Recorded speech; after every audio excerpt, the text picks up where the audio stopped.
आइए बच्चों, हम लोग आज स्टार्ट करते हैं लाइट चैप्टर का दूसरा सबसे बड़ा इम्पोर्टेंट टॉपिक रिफ्रैक्शन। तो ये रिफ्रैक्शन ऑफ लाइट होता क्या है? तो the bending of light when it passes from one medium to another is called refraction of light.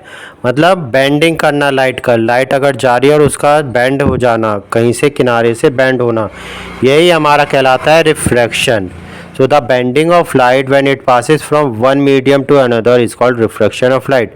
And ये कब होता है? जब भी लाइट एक मीडियम से दूसरे मीडियम के अंदर एंटर करती है, तो जो इसकी स्पीड होती है वो थोड़ी कम होती है, इसकी वजह से वहाँ पे बेंड कर जाती है, झुक जाती है। Speed of light is maximum in vacuum, it is 3 × 10⁸ metre पर सेकंड। तो जो स्पीड ऑफ लाइट होती है, लाइट की स्पीड होती है वैक्यूम के अंदर, वो सबसे ज़्यादा होती है, मैक्सिमम होती है। ये होती है 3 × 10⁸ मीटर पर second. Cause of refraction is change in speed of light. तो जब लाइट हमारी वैक्यूम से किसी भी मीडियम में जाती है, तो उसकी वजह से जो इसकी स्पीड होती है वो थोड़ी कम हो जाती है, मैक्सिमम से कुछ कम हो जाती है। डिपेंड करता है किस तरह का मीडियम है जिसमें लाइट एंटर कर रही है, तो उसी हिसाब से बेंडिंग होती है। अगर वो कम है तो कम लाइट बेंड करेगी, अगर वो ज़्यादा डेंस हो रहा है जो मीडियम है तो लाइट ज़्यादा बेंड कर जाती है। Some example of refraction, refraction के कुछ एग्जाम्पल देखते हैं। The bottom of swimming pool appear higher. तो जो हम देखते हैं स्विमिंग पूल के, तो जो उसका बॉटम होता है, नीचे वाली तरी होती है, वो थोड़ी हमें ऊपर को दिखाई देती है। A pencil partially immersed in water appear to be bent at the interface of water and air.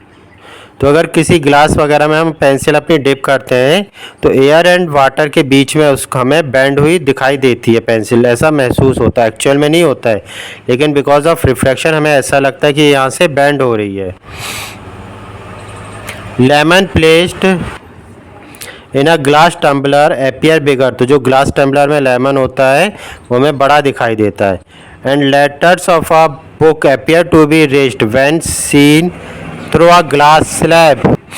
यानी अगर हम किसी ग्लास स्लैब को कहीं पे भी कॉपी के ऊपर या किताब के ऊपर रखेंगे, तो जो लेटर्स उसके नीचे होंगे वो हमें ऊपर को निकले हुए दिखाई देते हैं। Refraction through glass slab. तो किस तरह से ग्लास स्लैब से रिफ्रैक्शन होता है, आइए देखें। ये हमारा एक ग्लास स्लैब हो गया, यहाँ पे एयर मीडियम है चारों तरफ, यहाँ पे ये गिलास है। तो अगर हमारी लाइट रेज इस तरह से आ रही है, ये वाली जो लाइट है ये इस तरह से आ रही है, और ये क्या हमारा ये डॉटेड डॉटेड ये नॉर्मल है।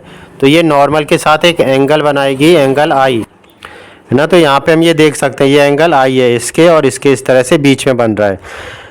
तो ये जो लाइट है इसको एक्चुअल में इस तरह से पास होना चाहिए था। अगर ये बिना ग्लास स्लैब के देखते हैं तो ये इस तरह से जा रही होती है, लेकिन ग्लास स्लैब आने की वजह से यहाँ से थोड़ा सा इधर बैंड हो गई है। तो ये किस तरफ बैंड होती है? ये नॉर्मल की तरफ को बैंड होती है, नॉर्मल से दूर को नहीं करना है, नॉर्मल के पास की तरफ बैंड होती है।